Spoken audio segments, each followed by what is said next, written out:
Sanjay ji Jain, New York.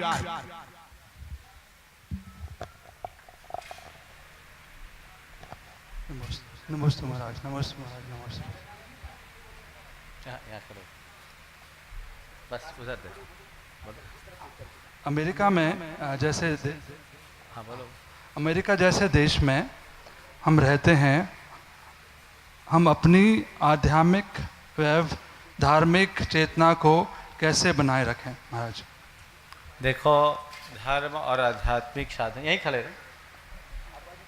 धर्म और अध्यात्म को जीने के लिए देश काल की सीमाएं बाधक नहीं होती। अगर मनुष्य के मन में निष्ठा हो, श्रद्धा हो, तो वो दुनिया के किसी भी कोने में क्यों ना हो, उसके हृदय में धार्मिक चेतना सदैव जागृत रहती है।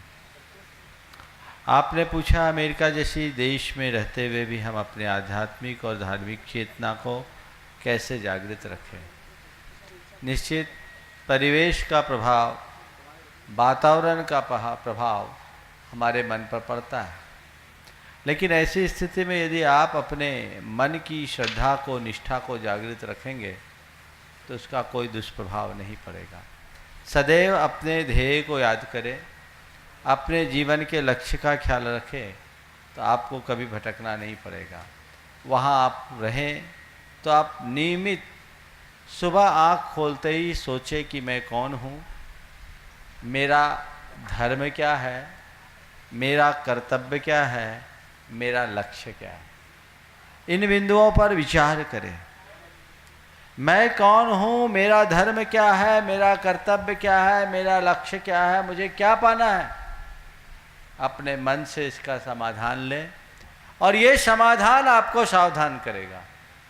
और ऐसा व्यक्ति कभी जीवन में भटक नहीं सकता, और जो इसको भूल जाता है वो कभी टिक नहीं सकता। नमस्ते। विवेक जी जैन, न्यूयॉर्क।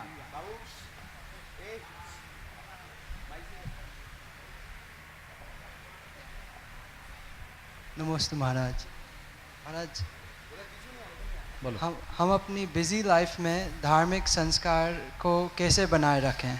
देखो, बिजी लाइफ किसी की भी हो, बिजी लाइफ में आप अगर इजी रहोगे तो धार्मिक संस्कार अच्छे से बने रहेंगे। व्यस्त होना अलग है और अपने आप को व्यस्त बना देना अलग है। ध्यान से सुनना। बिजी होना और अपने आप को बिजी बनाए रखना, मेरी अवधारणा, मेरी धारणा तो ऐसी है कि जो लोग ज़्यादा बिजी होते हैं वो ज़्यादा इजी होते हैं। व्यस्त होने वाले लोगों के पास समय का अभाव नहीं होता। समय का अभाव तो उनको होता है जो अस्त व्यस्त होते हैं। समझ रहे हैं ना? तो अस्त व्यस्त मत हो, अपनी लाइफ को सिस्टमैटिक तरीके से जियो और अपनी प्रायोरिटीज को निश्चित करो। मेरे जीवन की प्रायोरिटी में क्या है, मुझे क्या करना है? क्या केवल व्यापार करना है? क्या केवल मौज मस्ती करना है? या केवल परिवार में ही अपने आप को उलझा के रखना है? या मुझे अपने लिए भी कुछ सोचना, अपने जीवन के लिए भी सोचना है? अगर व्यक्ति अपनी अलग अलग तरीके से प्रायोरिटीज तय करता है और उसके अनुरूप अपने जीवन के क्रम को बढ़ाता है तो उसको कहीं कोई कठिनाई नहीं होती। तो मैं यही कहना चाहता हूँ, कितने भी बिजी हो, जो हमारे लिए करने योग्य कार्य है उसको कभी मत भूलो। ये तो मुझे करना ही है, क्योंकि इससे मेरे जीवन का निर्माण होता है, इससे मेरे जीवन में स्थिरता आती है, इससे मैं अपने स्ट्रेस को कम कर सकता हूँ, इससे मेरे मन में शांति और प्रसन्नता आती। ये कार्य मुझे नहीं छोड़ना। अगर तुम्हारे मन में ऐसी धारणा बन जाएगी तो तुम कितने भी बिजी हो, धर्म तुमसे छूटेगा नहीं। ब्रह्मचारिणी उषा देवी।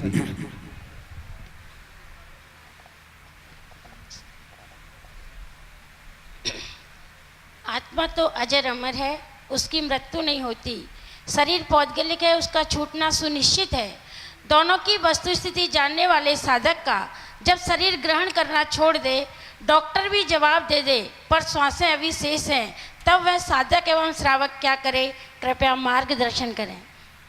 बस इसी की तो चर्चा इतने दिनों से चल रही है कि शरीर अपना फंक्शन बंद कर दे और श्वासें शेष हो तो उन श्वासों को आत्मा के ध्यान या प्रभु के स्मरण के साथ पिरोते हुए सार्थक करना शुरू कर दे, और इसी का नाम संलेखना है। चंद प्रभा देवी आगे तैयार रहेंगे। मंजुलता जी छाबड़ा, ब्रह्मचारी धीरज भैया जी, अनन्या भोपाल, श्रीमती सुषमा भोपाल, मीनू देशु बुखारिया टीकमगढ़, शीला डोइया जयपुर, मंच के समीप आ जाएं। मस्त महाराज। महाराज श्री, समाधि की साधना में संलग्न साधक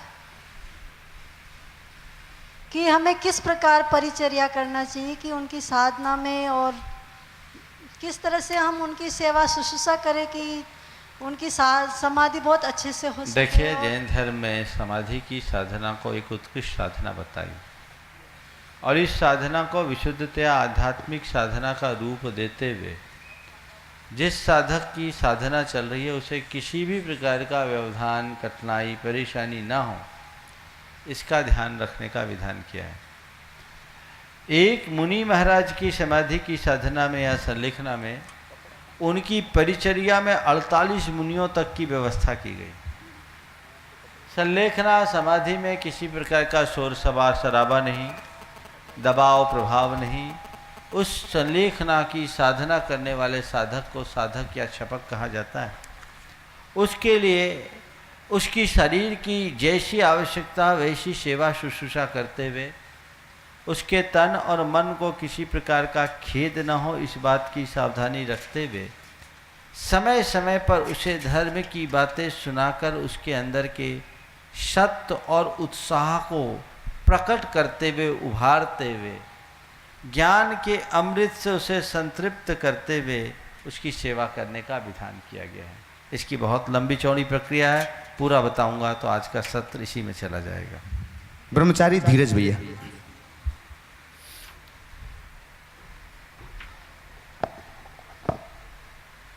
पूज्य श्री के चरणों में बारंबार नमोस्तु।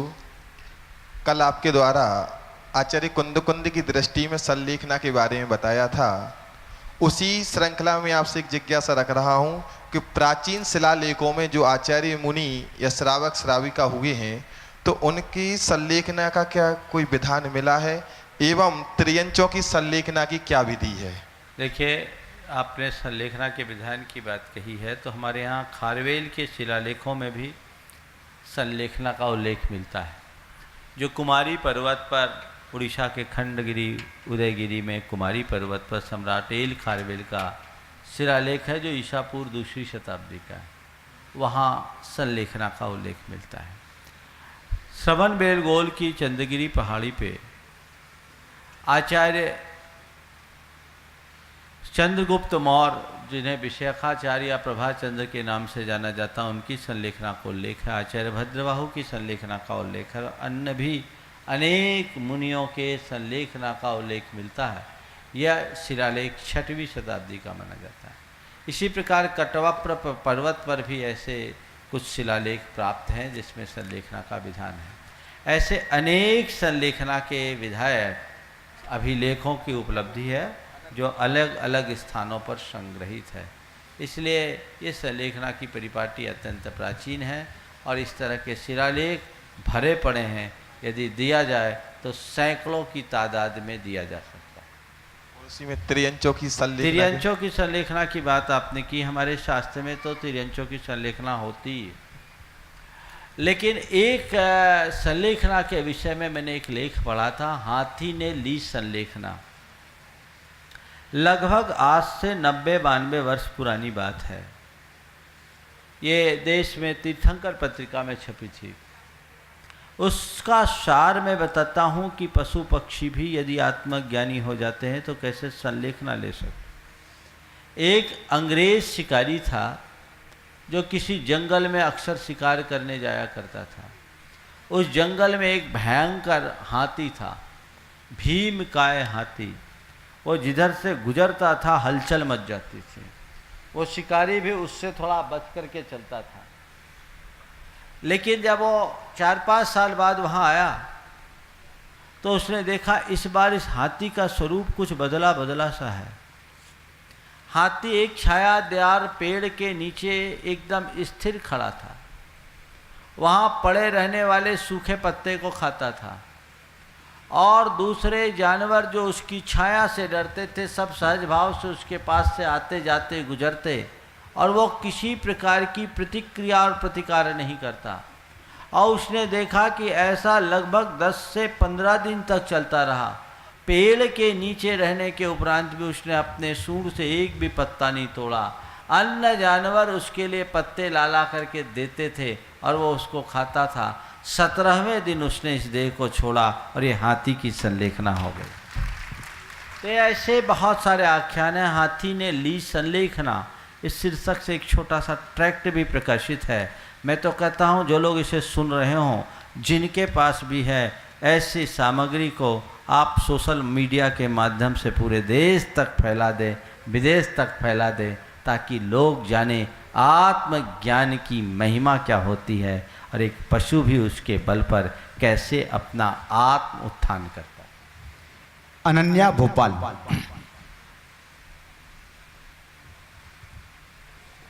नमोस्तु महाराज जी। मेरा प्रश्न ये है कि हार को कैसे स्वीकार करें और आगे कैसे बढ़े। हार को कैसे स्वीकार करें और आगे हार को कैसे स्वीकार करें और आगे कैसे बढ़े। देखो, हारने के बाद भी हार मत मानो। अगर कभी जीवन में हार होती है तो आगे के लिए तैयार हो जाओ। ये सोचो कि मेरे प्रयास और प्रयत्न में कोई कमी थी, इस कारण हम हार गए। और हारने में ये देखो कि अकेले मैं हारी हूँ कि मेरे पीछे और भी अनेक लोग हारे। ये उत्तर मैं तुम और तुम्हारे जैसे उन युवक युवतियों को केंद्रित करके कह रहा हूँ, दे रहा हूँ, जो प्रतियोगी परीक्षाओं में भाग लेते हैं और किसी कारण से सफल नहीं होते तो हताशा के शिकार हो जाते हैं। शायद मुझे लगता है तुम भी ऐसे लोगों में शुमार रही हो और इसी कारण तुम्हारे अंदर से ये प्रश्न उठ रहा है। शायद ऐसा ही है। मैं तुम्हें माध्यम बनाकर उन सब युवक युवतियों को संदेश देना चाहता हूँ कि अगर तुम किसी प्रतियोगी परीक्षा में बैठे हो और किसी कारण से सफल नहीं हो पाए तो ये देखो जिस परीक्षा में तुम बैठी उसमें एप्लीकेंट कितने थे और क्वालिफाइड होने वाले लोग कितने थे। लाखों बैठते हैं, हजारों निकलते हैं, तो विफल होने वालों की संख्या बहुत है। उनमें तो मैं आगे हूँ। ठीक है, मैं जिस लक्ष्य को बनाकर आगे बढ़ा था उसकी पूर्ति मुझे नहीं मिली, उसकी पूर्ति नहीं हुई तो भी हारो मत, आशावादी दृष्टि रखो। एक बार नहीं हुआ, दूसरी बार नहीं मिला, तीसरी बार, और तीसरी बार नहीं तो चौथी बार। हार तो कभी मानना नहीं, जब तक अवसर और अनुकूलता हो अपने आप को तत्पर रखो। मेरे पास एक युवक आया, सन 2002 की बात है, मैं फिरोजाबाद में था। एक युवक आया, चेहरा एकदम हताशा से भरा, पेपरों में प्रवचन वगैरह पढ़ कर के वो आया था। बोला, महाराज जी मेरे चारों ओर हताशा अंधेरा छाया हुआ है, मुझे कोई राह नहीं दिखता और मुझे लगता है कि मैं अब इस जीवन से विदा ले लूँ, मुझे कोई रास्ता बताए। मैंने कहा क्या बात हो गई?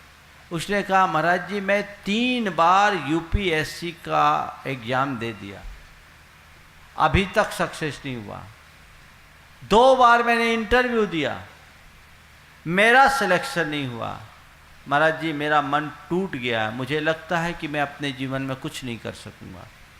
मैंने उसे समझाया, झकझोरा और कहा कि तुम जैसे तेजस्वी युवा के मुंह से ये शोभा नहीं देते। ठीक, तुमने यूपीएससी का एग्जाम दिया, 3 मौके तुम्हें मिले, 3 में तुम इंटरव्यू तक गए, तुम्हारा सिलेक्शन नहीं हुआ, अभी और मौका बाकी। बोला 1 मौका बाकी। हम बोले 1 मौका बाकी, तब तक तुम हार क्यों मान रहे हो? लगो पूरे प्रयास से, हो सकता है 3 मौके में जो काम नहीं हुआ वो 4थे मौके में हो जाए। और फिर मैंने उसे समझाया, हारते क्यों हो, कैरियर केवल उनका नहीं होता जो आईएएस होते हैं, बहुत से ऐसे भी होते हैं जो साधारण होते हैं पर आईएएस से बड़ा बड़ा काम कर लेते हैं। लेकिन मैं तुम्हें हतोत्साहित नहीं करता, मैं तुमसे कहता अभी हार मत मानो, अभी तुम्हारे पास एक अवसर है और जब तक अवसर और अनुकूलता हो तब तक प्रयास करते रहना चाहिए।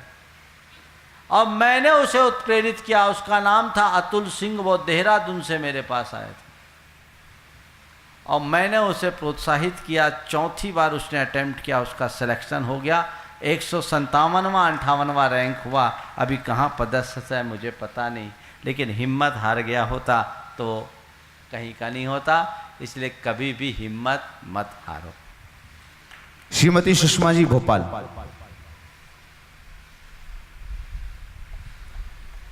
थोड़ा फुर्ती से और एक दो नाम बोलो। नमोस्तु महाराज जी। वर्तमान में जैन धर्म के इतने मंडल विधान, इतनी वेदी प्रतिष्ठाएं एवं बहुत धर्म प्रभावना हो रही है, इसके बावजूद संसार में संलेखना को लेकर इतना धर्म के प्रति प्रलय और उत्सव क्यों हो रहा है? इसका देखिए, पूजा विधान आदि होना इस बात का द्योतक है कि लोगों के अंदर की धार्मिकता, धर्मनिष्ठा बढ़ रही है।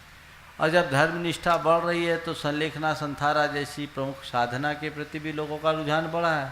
और जब ऐसी साधना के प्रति रुझान बढ़ा है तो लोगों का ध्यान भी उस पर बढ़ा है, उस पर गड़ा है। और जब लोगों का ध्यान उस पर जुड़ा और किसी व्यक्ति को समझ में नहीं आया तो इस तरह के मुद्दे उछल गए। तो ये तो होता ही है, लेकिन घबराने की बात नहीं है। इतना पूजा विधान और जाप करो कि ये जो कुछ भी व्यवधान है सब जल्दी से जल्दी तिरोहित हो जाए और सारे दुनिया का मार्ग प्रशस्त हो। श्रीमती मीनू देशु बुखारिया, टीकमगढ़। नमोस्तु महाराज श्री। मेरा प्रश्न यह है कि गर्भावस्था के समय जो हम बच्चों को संस्कार देते हैं, वही संस्कार बड़े होने के बाद कहाँ चले जाते हैं? देखिए, संस्कार कभी नष्ट नहीं होते, संस्कार धूमिल भले हो जाते हैं। वो राख से ढकी अग्नि की भांति होते हैं, फूंक मारने पर वापस उभर जाते हैं। संस्कार और संगति दो अलग अलग चीज़ें हैं।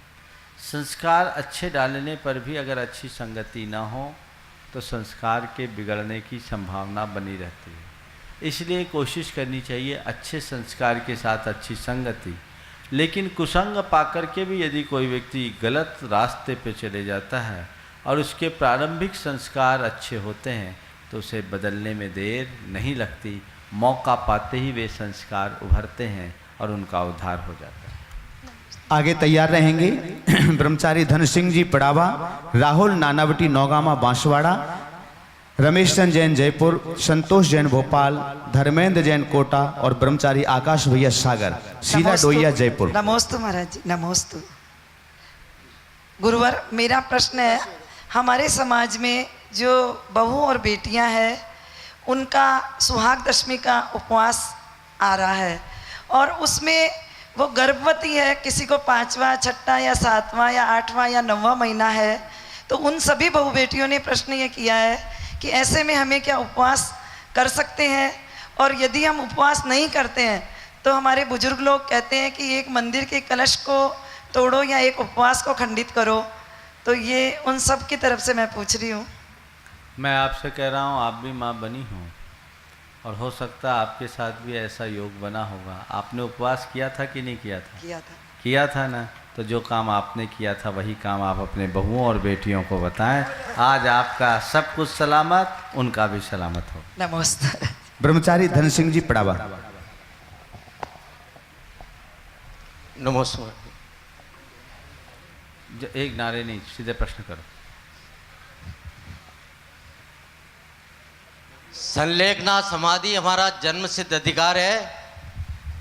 महाराज जी, मेरे दिमाग में ये प्रश्न है कि हाई कोर्ट के जो फैसले को लौकिक व्यवहार में कानून बना दिया जाता है, परंतु जब ये संलेखना समाधि और संथारा क्या किसी पंडित का तो नहीं है? ये हमारे जो ये केवली ज्ञान में आया हुआ है और जो हमारे भगवान की वाणी में आया हुआ है, तो क्या वो उससे ज़्यादा भारी है या इसके अवज्ञा करने से जो पाप लगेगा वो ऐसे व्यक्तियों को कौन सा पाप लगेगा या कौन सा चलिए कर्म का महाराज बंध जी होगा? आपका प्रश्न समझ गए हैं, समाधान दीजिए। देखिए, कानून और धर्म की व्यवस्था अलग अलग है। जो भी कानून के तहत आपको आदेश मिला है, जिस देश में आप रहते हैं, आपका उसे पालना आपका धर्म है। और धर्म शास्त्रों में जो हमें उपदेश दिया गया उसकी अवज्ञा न करना भी हमारा धर्म है। हमें ऐसी कोशिश करनी है, ये आंदोलन जो चल रहा है वो केवल इसीलिए, इस अभियान की जो शुरुआत की गई है वो इसी मानसिकता के साथ कि कानून का उल्लंघन भी न हो और जिनेंद्र भगवान की आज्ञा की अवज्ञा भी न हो और सबकी साधना बरकरार बनी रहे, इसका एकमात्र रास्ता यही। श्रीमती मंजुलता छावड़ा, जयपुर।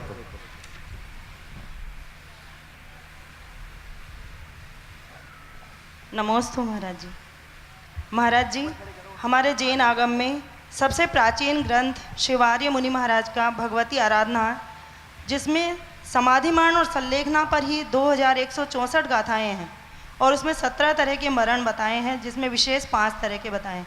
तो इसमें एक छोटा समाधिमरण भाषा ध्वानत राय जी का भी है। उसमें आता है, आग लगे अरु नाव जब डूबे, धर्म विघन जब आवे, 4 प्रकार के आहार त्याग के मंत्र सुमन में ध्यावे, रोग असाध्य जरा बहु देखे, कारण और नियारे, बात बड़ी है जो बन आवे, भार भवन को ढारे। तो महाराज जी, इन पंक्तियों में जैन आगम के अनुसार संलेखना के प्रति क्या परिप्रेक्ष्य में इनका अर्थ है और सती प्रथा से ये कैसे भिन्न है, ये आप स्पष्ट करें। देखिए, संलेखना का जो स्वरूप हमारे यहाँ बताया है उसकी एक अपनी प्रक्रिया है और ये बात सुनिश्चित है कि जन्म लेने वाले को एक दिन शरीर छोड़ना है। पिछले कई दिनों से इसकी चर्चा आ रही। और शरीर छोड़ना है तो शरीर छूटेगा, पर छोड़ने वाले 2 तरीके के होते हैं। एक रोते रोते छोड़ते हैं और एक शरीर के दृष्टा बनकर शरीर को छोड़ते हैं। शरीर को छूटता हुआ देखना और शरीर से आसक्त होकर के शरीर को छोड़ना, इसमें बहुत अंतर है। हमारा धर्म आध्यात्मिकता से ओतप्रोत है। जैन साधना का मूल भेद विज्ञान है।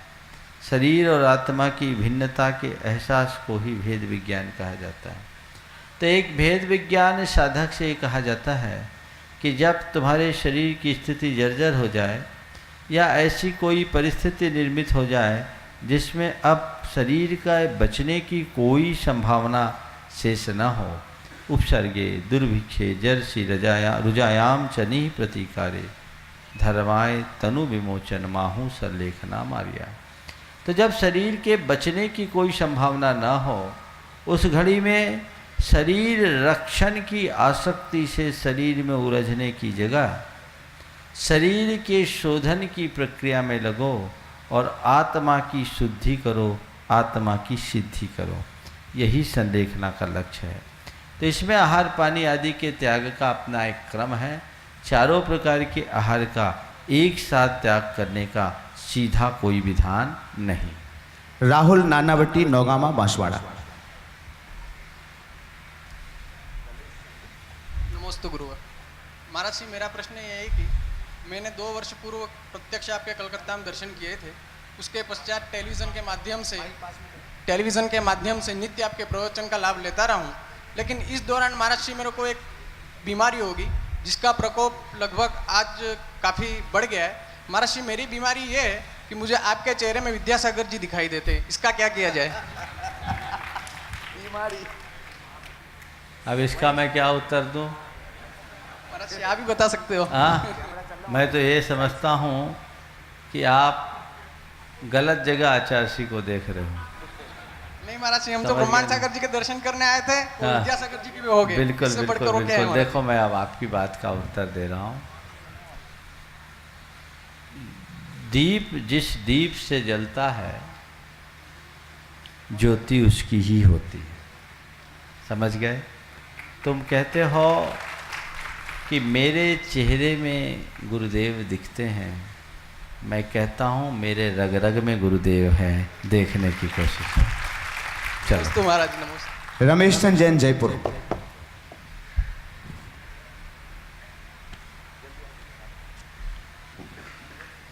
नमस्तु महाराज जी, नमस्तु नमस्तु नमस्तु।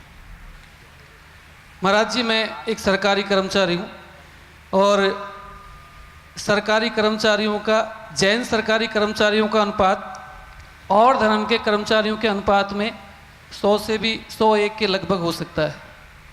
अभी 24 तारीख के बाद संलेखना विषय पर हो सकता है हमसे बहुत सारे प्रश्न इस तरीके से आए। हम चाहते हैं कि उनका सटीक जवाब दें।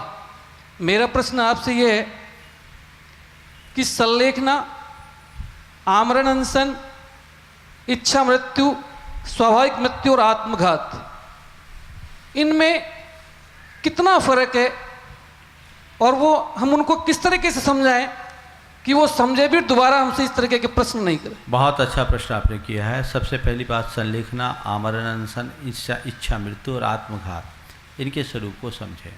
संलेखना का मतलब होता है सम्यक लेखना, धीरे धीरे कषाय और काया का क्रश करते हुए दृष्टा बनना, ये संलेखना है।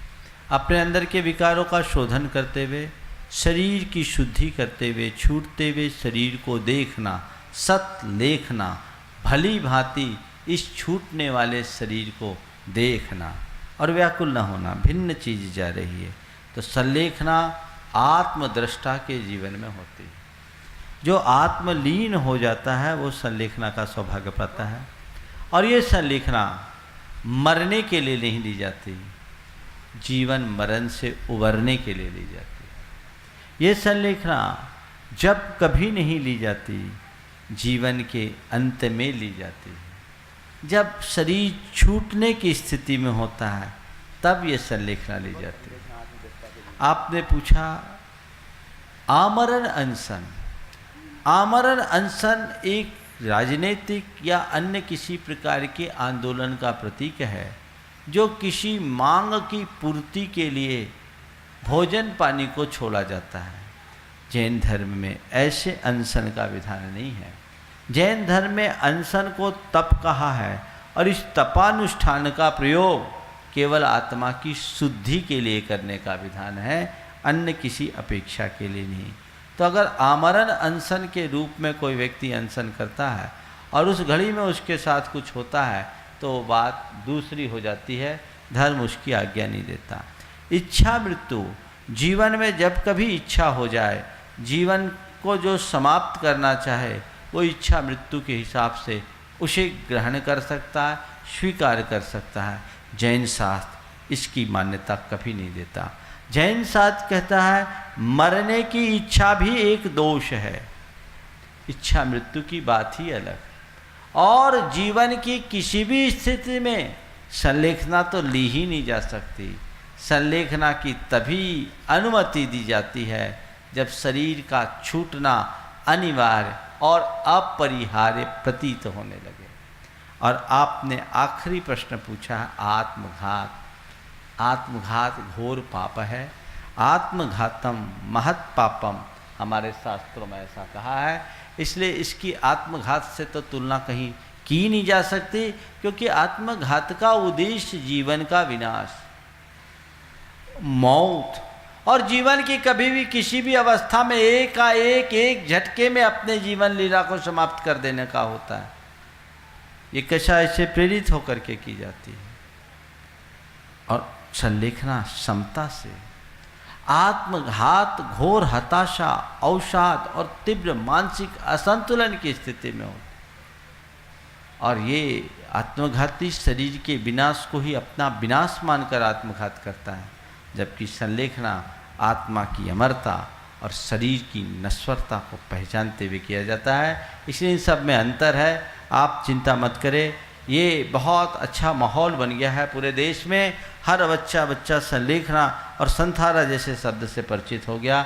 आज ही यहाँ एक संलेखना.com नाम से वेबसाइट लॉन्च हुई है और इस संलेखना.com में आने वाले दिनों में संलेखना से संबंधित सारी सामग्री आपको एक क्लिक में प्राप्त होने वाली है। सारा विश्व उसके माध्यम से संलेखना को समझ सकेगा।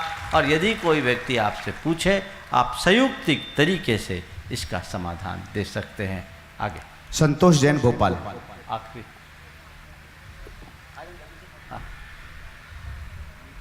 बोलिए आप बोलिए अपना। नमस्ते महाराज।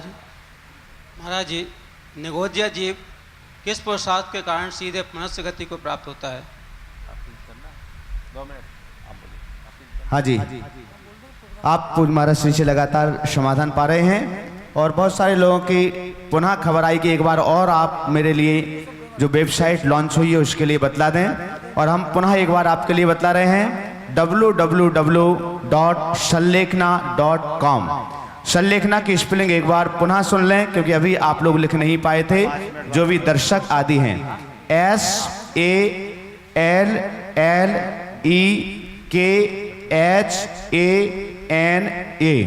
www.sallekna.com पर धर्म बचाओ आंदोलन की संपूर्ण जानकारी आप प्राप्त कर सकते हैं। हाँ, अभी राजन जी बोलेंगे। आप बोलिए, क्या पूछ रहे थे?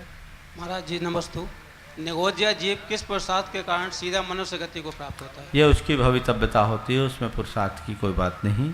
संलेखन शंका समाधान के इस सत्र को अभी मैं बीच में थोड़ी देर के लिए रुक करके अभी ये राजन जी गोधा अपने कुछ जानकारी देंगे।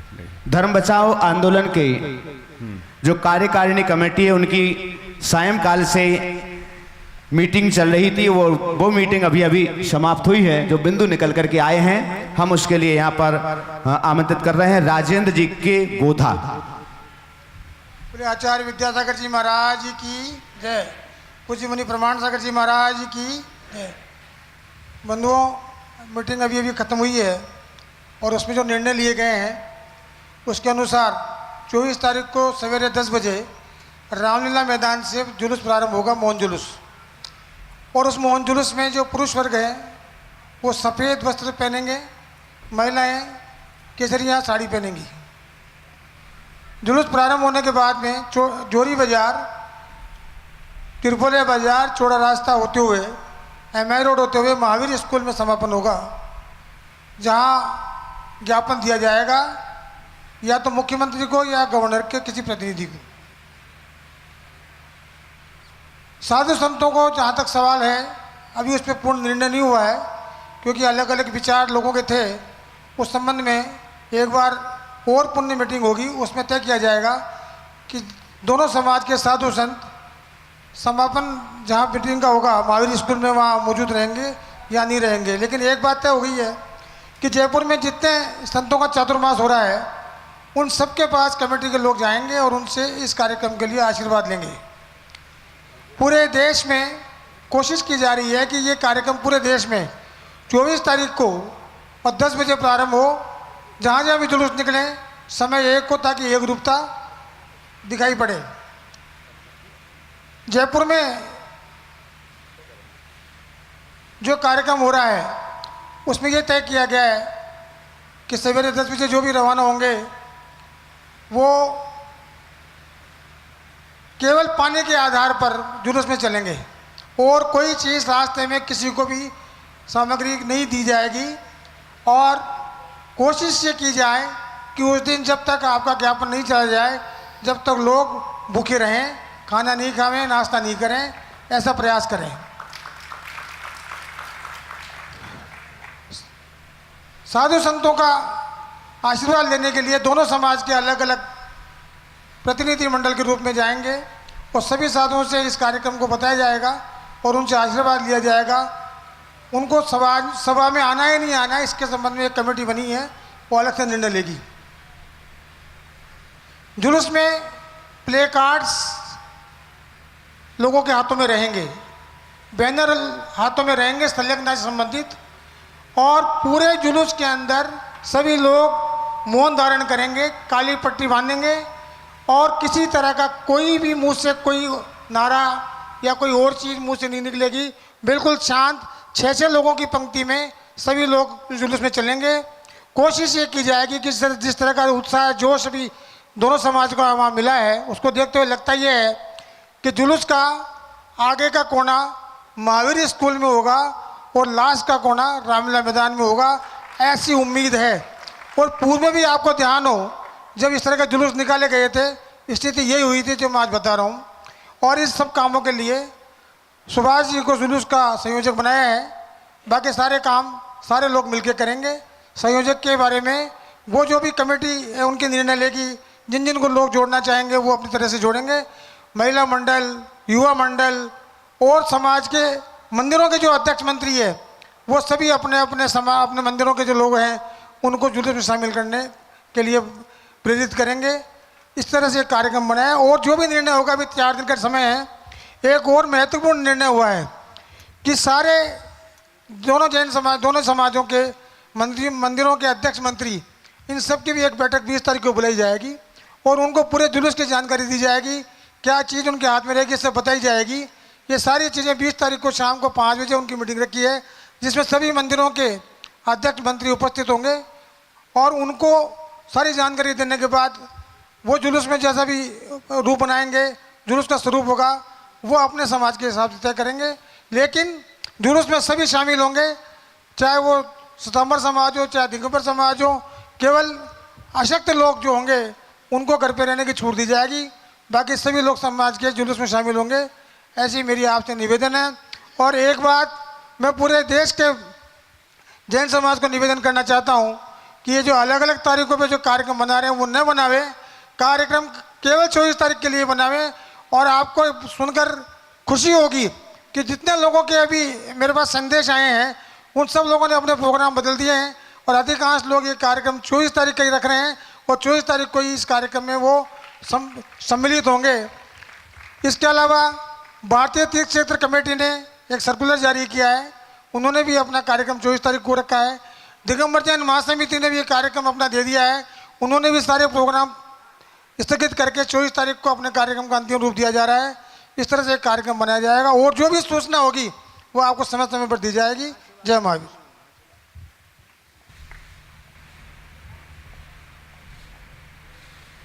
महाराज नमोस्तु। महाराज सादरणी बांधियों, आज की हमारी मीटिंग बहुत अच्छी रही और ये जो बातचीत अभी गोदा जी ने कहा है वो जयपुर से संबंधित आप लोगों को जानकारी दी है।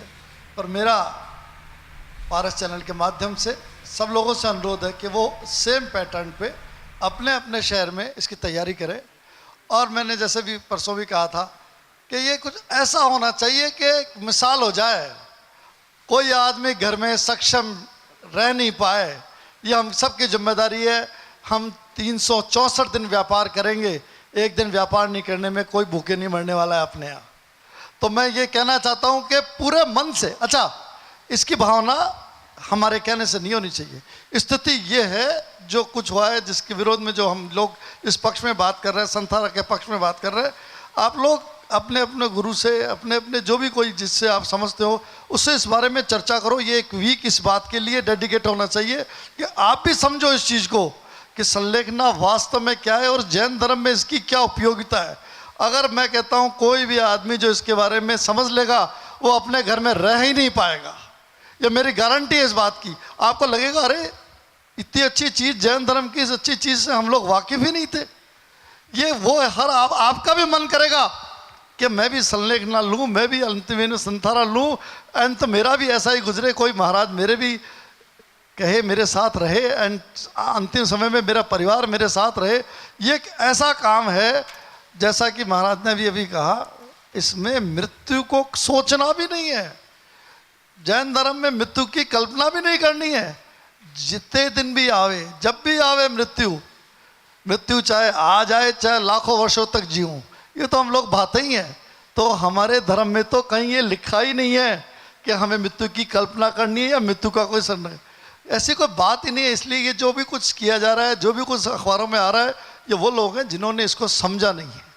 और हमारा ये उद्देश्य यही है उस दिन के इसमें, अगर अपन लोग कभी 4-5 दिन साधुओं के पास जाएं, समझें और फिर समझने के बाद जो आपको उस दिन आने का जो आनंद आएगा, फिर आप देखिए कि आप कितना अच्छा फील करेंगे कि यार एक दिन तो मैंने अपने धर्म के लिए, अपने समाज, मतलब मैं तो कहता हूँ धर्म के लिए नहीं, खुद के जीने के लिए, अरे जीने के बाद ही तो एंड है।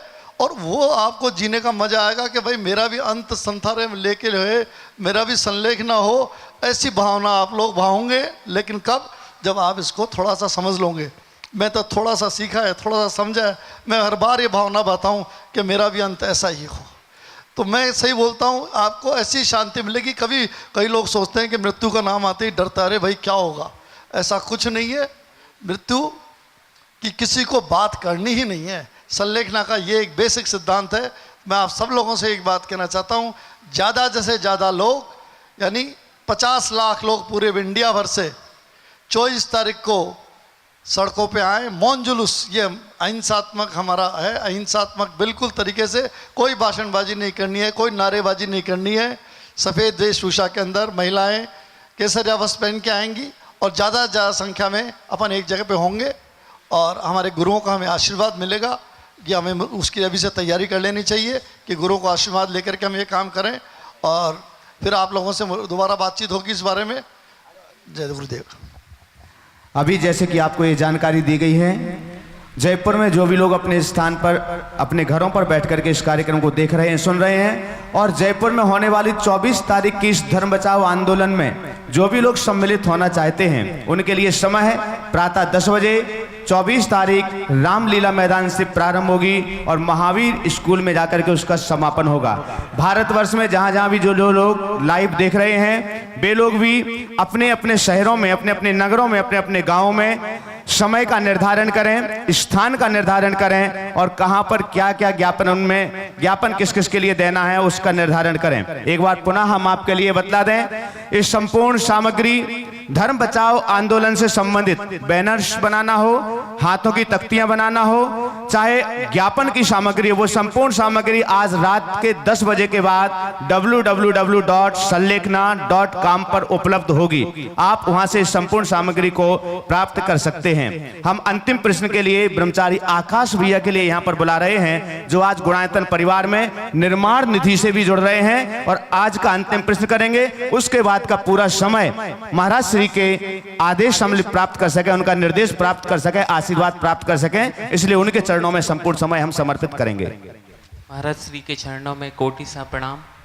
महाराज जी, पुण्यानुबंधी पुण्य, पुण्यानुबंधी पाप, पापानुबंधी पुण्य और पापानुबंधी पाप में क्या अंतर है, उदाहरण देके हमें समझाएं।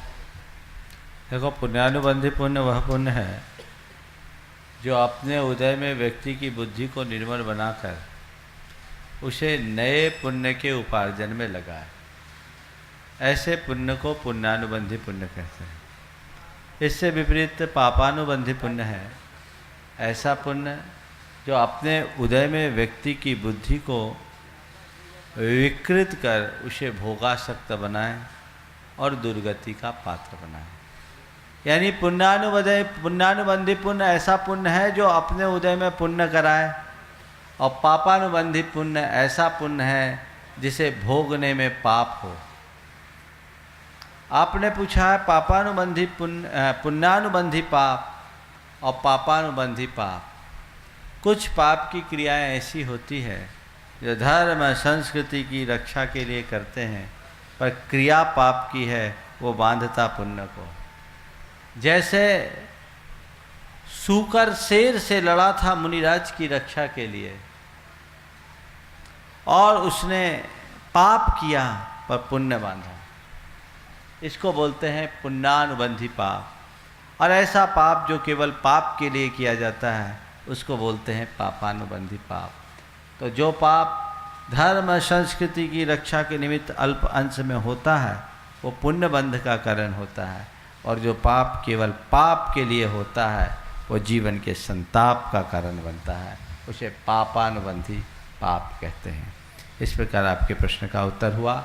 बहुत सारी बातें आज आप सब लोगों को निर्दिष्ट की गई, बहुत अच्छी बात।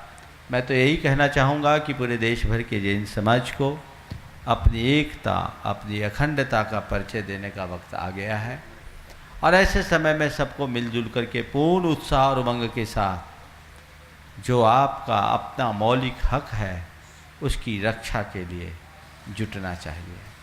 धर्म की रक्षा इसके बिना नहीं हो सकती, संस्कृति की सुरक्षा इसके बिना नहीं हो सकती। ये विडंबना ही कहनी चाहिए कि आज हमें पुरातन काल से चली आ रही एक इतनी बड़ी साधना जो बेरोक टोक चली आई, जो मुगलों के काल में भी नहीं रुकी, आज उस साधना के ऊपर आँच आने से सड़कों पर निकलना पड़ रहा है। लेकिन चलिए, कम से कम इसके निमित्त से लोग इन्हें जान तो रहे हैं। अभी जो बातें बताई गई देश भर के लोग पूरी तैयारी के साथ, तत्परता के साथ अपने अपने स्तर पर ये कार्य करें ताकि समाज में भी चेतना जगे, उन लोगों के मध्य भी चेतना जगे जो इस चीज़ को समझे नहीं हैं और अपने जीवन का कल्याण कर सके। समय आप सबका हो रहा है, इसलिए परम पूज्य गुरुदेव के चरणों में नमन अर्पित करते हुए मैं अपनी वाणी को यहीं पर विराम दे रहा हूँ। जय बोलो संत